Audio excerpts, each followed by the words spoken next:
And Philip, would you like to open with the introduction? Thank you. Good evening and welcome to the Australian Monarchist League. We are privileged to have with us this evening Sophie York, and we also welcome Senator Eric Abetz, for whose support we are tremendously grateful.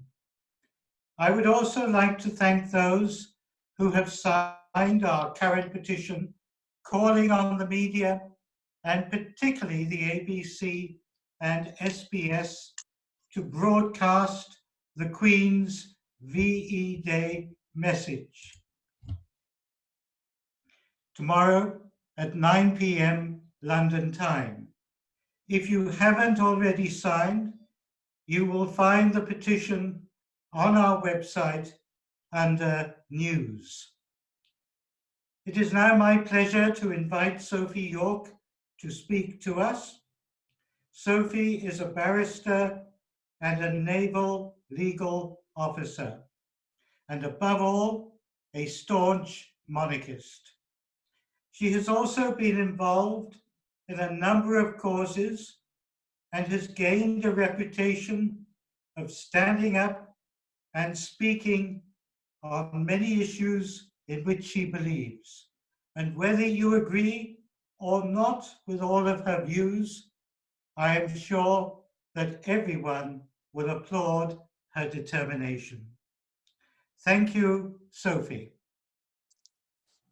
Thank you very much, Philip, and it's lovely to see all of you on this call. Thank you for being with us, Senator Abetz. So welcome to everybody. We're marking a very special anniversary today. It's VE Day, well, it's the eve of it, Victory in Europe. And I have here the front page of the Canberra Times from Wednesday, May the 9th, 1945. And for the first time, millions of radio listeners were able to listen to proceedings in the House of Representatives, and the keynote or the key theme of those speeches in our parliament was actually about how they could bring about peace in the South Pacific, because the war in the South Pacific was still going until the Japanese formally surrendered on the 2nd of September 1945. What I thought I'd do is start with a few comments about the pandemic and then mention the national sovereignty issue, then talk about Cook's 200th and 250th anniversary of landfall in Australia, and then wrap up with the Queen's very delightful, uplifting message, pandemic message. If we have time for all those. Look, we are in an unusual era. We're in a pandemic, there's no doubt about that, but there are upsides. As you can see, we're able to gather with each other. We don't have to travel long distances. We're able to reach people who might be many miles away. We don't even have to dress for the occasion. And we can get back to our families sooner. So these are all upsides, but there are downsides as well, and we're obviously the health and prosperity are significant issues. And today we read of the suicide rate, which is predicted to be increased. So these are serious times, there's no doubt about that. I think you'd all agree that Australians have been remarkably compliant with public health policy, and they've been staying home and making sure that they're social distancing if they're ever out for necessities, and ensuring that they're sanitising and being sensible, overall being sensible, and the results are showing that we have a good result. And of course we're doing our ceremonies, the weddings with a handful of people, and the funerals as well. I attended my first funeral. It was a Zoom funeral recently of a Navy legal colleague, and it was very moving to see the Australian white ensign draped over his coffin. He's been a friend for many, many decades, and it was an honour to be able to participate, even though it was in an online fashion, and quite unusual and quite a different experience, not being able to hug the other loved ones and share stories and reminiscing and all those sorts of things. On Anzac Eve, I was honoured to be able to do the readings. There's an annual Anzac Mass at St Mary's Cathedral, and I used to attend with my father who was a naval officer, and he passed away last year.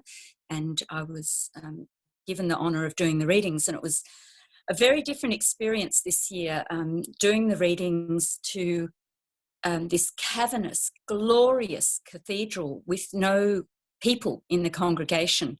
If you're interested in listening to that service and hearing the beautiful choir, 4-person choir, then I'll give Philip the link and you can watch it. It was very moving.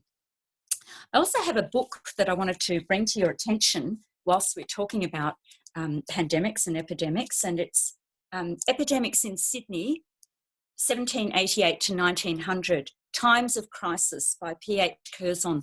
And it's a very fascinating book because it maps out the things that we've had to deal with in the past, you know, including influenza and smallpox and whooping cough, and how Australians have risen to the challenge. And in times where sometimes it was a much greater health risk and people were reduced to dire poverty, and it's really quite heartbreaking but also uplifting at the same time, because it gives you the message that we can get through things, and that you know, we are lucky enough to have congenial fellow Australians who really care about our country and want us to come out of this. And the stats are showing that we're doing well.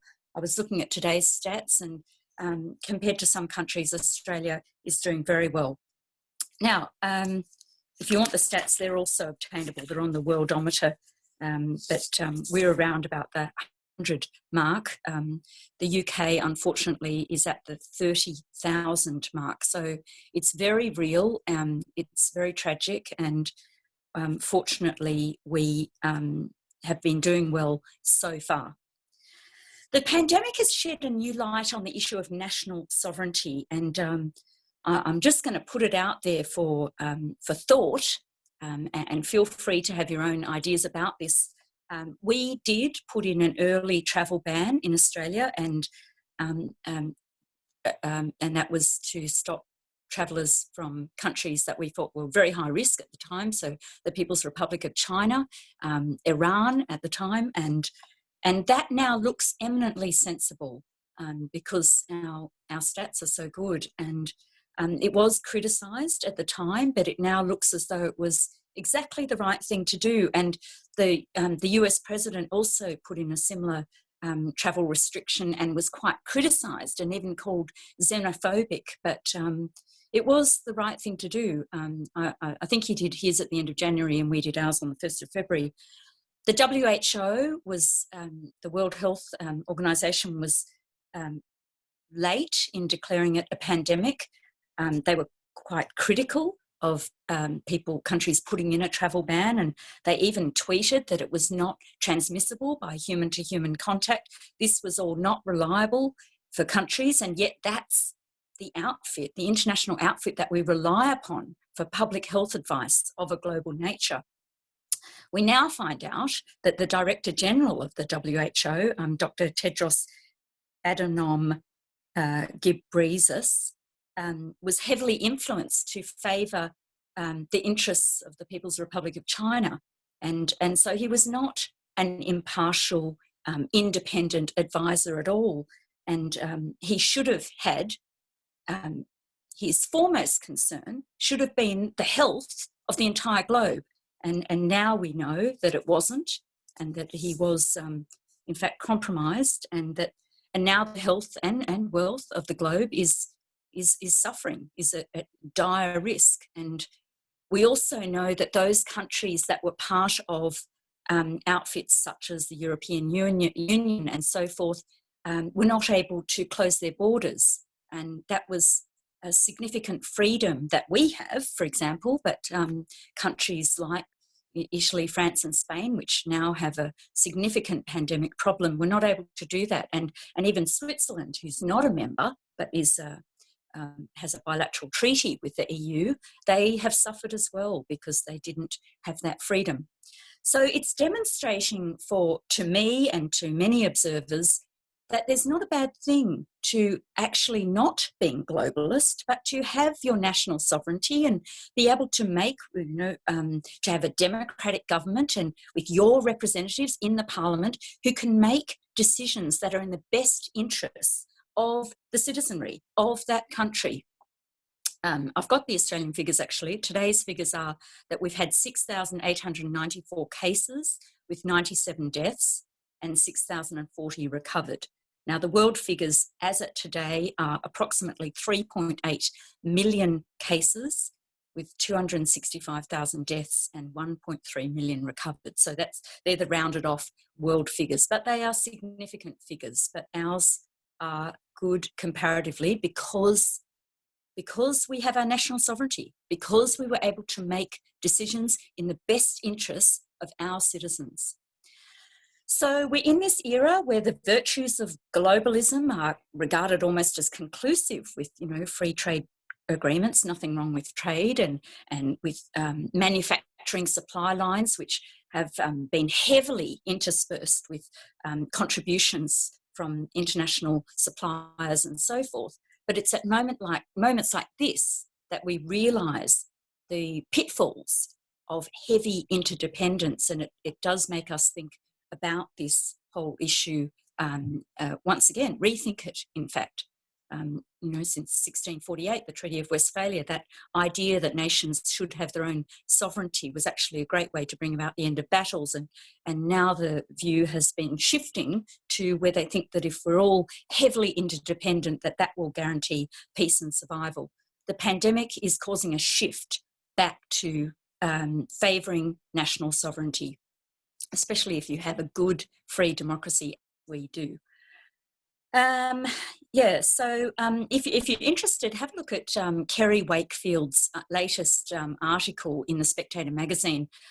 She says that what's happening with the People's Republic of China, and I don't mean to criticise them at all, I'm just pointing this out. She says, we have freedom and we've had these free trade agreements and a lot of trade, interdependent trade, and what it's led to, unfortunately, is not what we thought it would lead to. We thought that it would lead to the greater liberalisation of China, but it's actually led to the exporting of what she calls unfreedom across the world. And so you find that, Google's developing Dragonfly, which is a censoring mechanism or browser, and there's the Great Firewall that China has for its own citizens, and of course they're keen to have the 5G platform rolled out with one of their companies. So, of course it's not, I'm not going to mention the company because it doesn't, it's not about an individual company, but it's about a concept. We want our freedom and we don't want the losses that we've witnessed take place in a very different regime to ours. We've most recently seen that the effect of this unfreedom has spread to sporting associations, even our universities. Now, universities are meant to be where you stretch thought and debate things and really burrow down and explore different opinions and ideas and research things and test theories. And yet what we've seen just recently is that a young man who was protesting in support of the pro-democracy demonstrations in Hong Kong has actually been charged by his university, Queensland University. And you find that some sporting associations have also cracked down on their members who have put things on Facebook in support of a pro-democracy campaign. Now, we are a democracy, and if we have students at our universities who support democracy, then good on them, I say, wonderful. So what we've witnessed, some strange things happening in this pandemic. We're now learning more and more about what happened in December and January. Our medical supplies were scoured from our country, and it was all done a bit under the radar, not through the federal channels. In fact, our federal authorities were kept in the dark about what was going on with Chinese companies in Australia, and some of our local councils actually assisting them to send medical supplies, leaving us short. Now, that means that there's a different way of operating with different regimes, and it's very serious.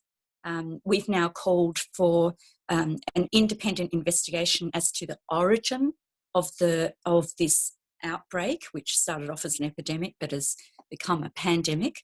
It's so important that we find out how it started, not just for accountability, but for future prevention. It's very important. We can't ever have appropriate remedies unless we have an accurate diagnosis of what happened, what started it. We know, for example, that there was the virology lab in Wuhan where they were doing research on viruses, coronaviruses that are found in animals. The research may have been simply, research is good. Of course we should research, and we should research health conditions in animals because they may jump naturally to humans, but we also need to know, or need to be reassured, that the research itself is not putting the world health at risk. That sort of defeats the purpose of the research if it's actually if it's at risk of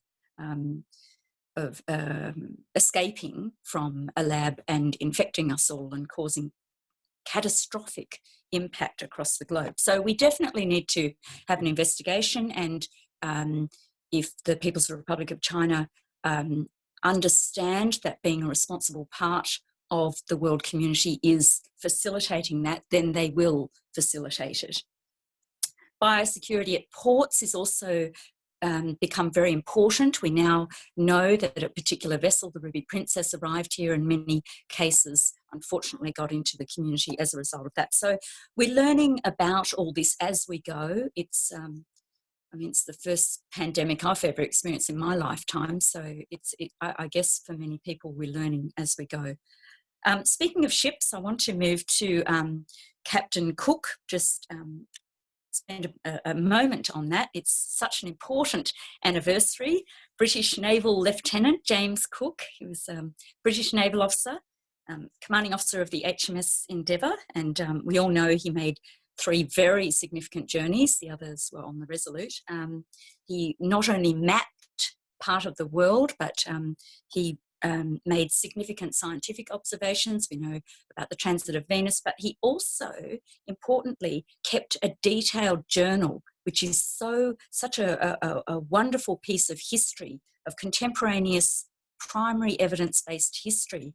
And he kept his crew alive and well. He'd observed that the Germans had quite a good rate of health and low fatalities in their crews. So he made sure that his crew ate vegetables and also fruits, so sauerkraut and limes and so forth.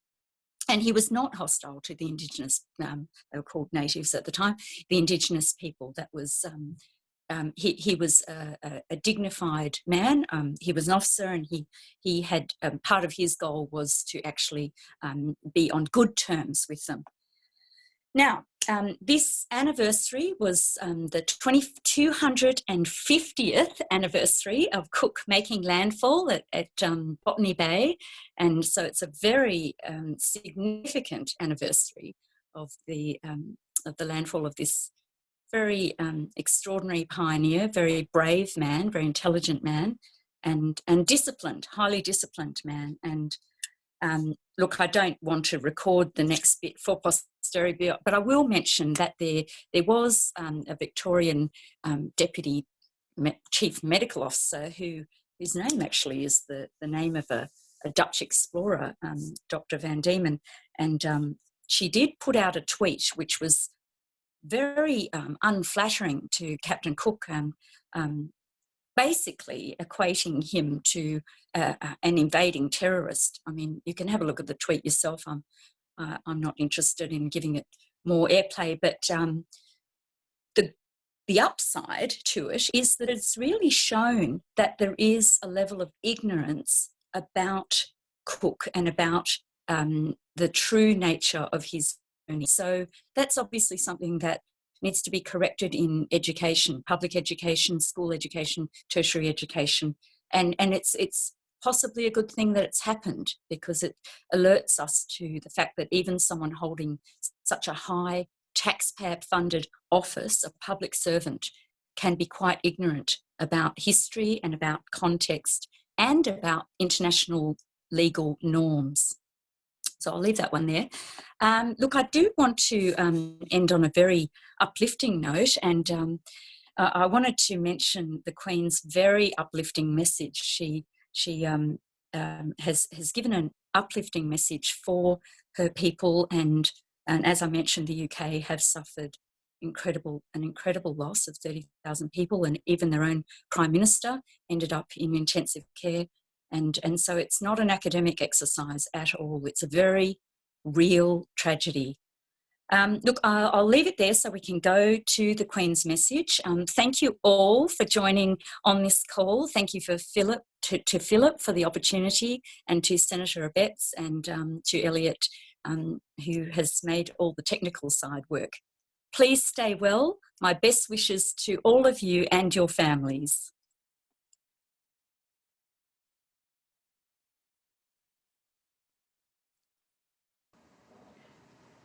While we have faced challenges before, this one is different.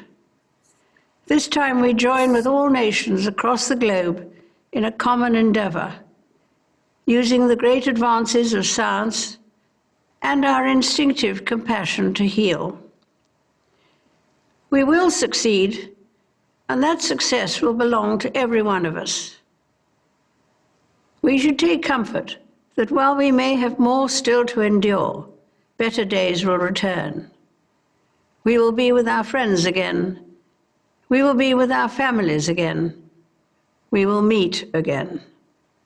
But for now, I send my thanks and warmest good wishes to you all.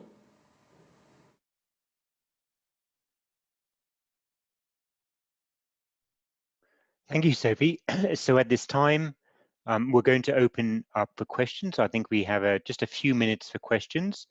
If you'd like to go and paste your questions in the chat panel in Zoom, then I'll be the moderator, and Sophie can answer any questions. So I'll just give a few minutes for you to compose your thoughts.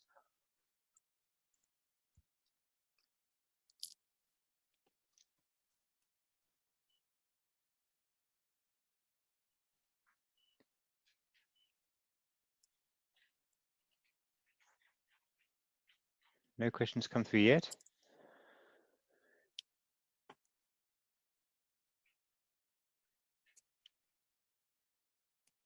Well, of course, if you do have any questions after this presentation, please feel free to reach out to us. And so here's one. Sophie has come through. So what is Sophie's thoughts on CAN-ZUK? C-A-N-Z-U-K. The Treaty Alliance, the Five Eyes, is that what you mean? I don't know if you can hear me. Yes. Hello. Yeah.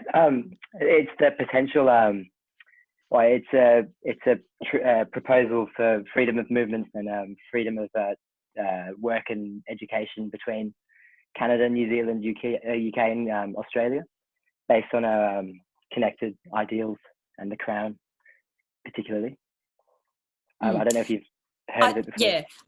What I would need to do is look at the finer detail of it, because anything, in my view, we are now at the point where anything that sacrifices our national sovereignty, we would have to resist that. But of course, anything that's cooperative, so for example, we've got the Colombo Plan and things like that, anything that provides for cooperation, especially between like-minded democracies, is to be encouraged. So I'd need to look at the finer detail before concluding how I felt about it. Thank you, Sophie. So we've actually had a flood of questions come in, so I'll pick them off in no particular order. What is Sophie, and I'm curious to hear your answer to this, what are your thoughts on the COVID app? Oh, okay. Sorry, I'm just looking at the chat list here. I've just got my phone on, so I need to click across to look at the questions. Okay, well, from what I gather, it and I've read the description about it, it does give information, or it gathers information, but after the 15-minute mark, and it gathers data which is based on human-to-human contact, so not if the virus is transmitted another way, say, for example, if there's a droplet on a surface or whatever. However, from what I've read about it, it doesn't seem to compromise people's privacy in the way that was first thought when I first read things about it. So it does require people's consent. So I think it's definitely a matter for people's individual choice about what they do about it. I would never support anything that was mandatorily imposed on the Australian people, but I think people should definitely look at it. Obviously, the intentions behind it appear to be sound. It's there's no way that businesses and the like should be making conditions upon people that they either take up the app or otherwise they'll be barred from employment or barred from entering a premises or something like that. It's really, it sounds to me from what I've read so far, and I'm not the creator of the app and I'm not an expert on the app, but from what I've read about it, it sounds to me as though the intentions are to help the Australian people and to assist in finding contact. Now, it's not going to help if you've had contact with someone and it's under that 15 minutes. There's not going to be enough data that's helpful with that. And sometimes the virus could be contracted in an encounter that was shorter than that or not detectable by the app. So at the end, if I can just shorten my answer, I think it's up to each individual what they do. There should never be mandatory or compulsion to do this. Right. Yes. Okay. Thank you, Sophie. I think we got firstly room for one more question. I realise that there are many more questions, but I will have a transcript of all the questions after this presentation today. And if it's okay with you, Sophie, that I'll work directly with Philip to forward those questions on to you so that we can provide answers. That's okay. So room for last one. So you briefly mentioned the corruption of the World Health Organization, and President Trump took the courageous decision to suspend US funding, and the Australian government hasn't followed suit. And why do you think the governing elite seems to be dominated by, quote, panda huggers? Why do I think what? It says, why do you think the Australian governing elite seems to, in short, I mean, do you, I guess, put it in a different way, do you think that this was a wise move? And why do you think that, if so, why do you think that Australian government haven't done the same? Okay. I think that it had to happen because it was so appalling what happened there. Now, there's a lot of trust that's reposed in these international institutions, and America puts, I think it's more than 800 million every 2 years into this outfit, and apparently China only puts in about 40 million either a year or every 2 years. So there's no comparison there, but the level of control that is being exerted is inappropriate. So that's my first thought. If you want to be if you want to have an outfit that's trustworthy and that people can rely on it, everyone has to know that that outfit has integrity and that the leadership is not compromised. So I agree with the defunding of it, just the suspension of it, whilst we look into it. There has to be something look into it. I mean, it's an abysmal failure, what's happened here. It's appalling. Countries couldn't rely on the advice. The advice was unsound. Not just unsound, it was dangerous. So it has to be looked into, and if to take it seriously, that requires funding to be suspended, then that is what it takes, and I would support it, definitely. Great, thank you, Sophie. So again, we'll address any additional questions after this presentation today, but this time I'd like to hand it back over to Philip to close. Thank you very much, and I'd like to thank all of you who have participated in this webinar, and we look forward to seeing you on the next occasion, on which you'll be notified shortly. But thank you very much, and stay safe. Thank you. Thank you, Sophie. Thank you, Philip.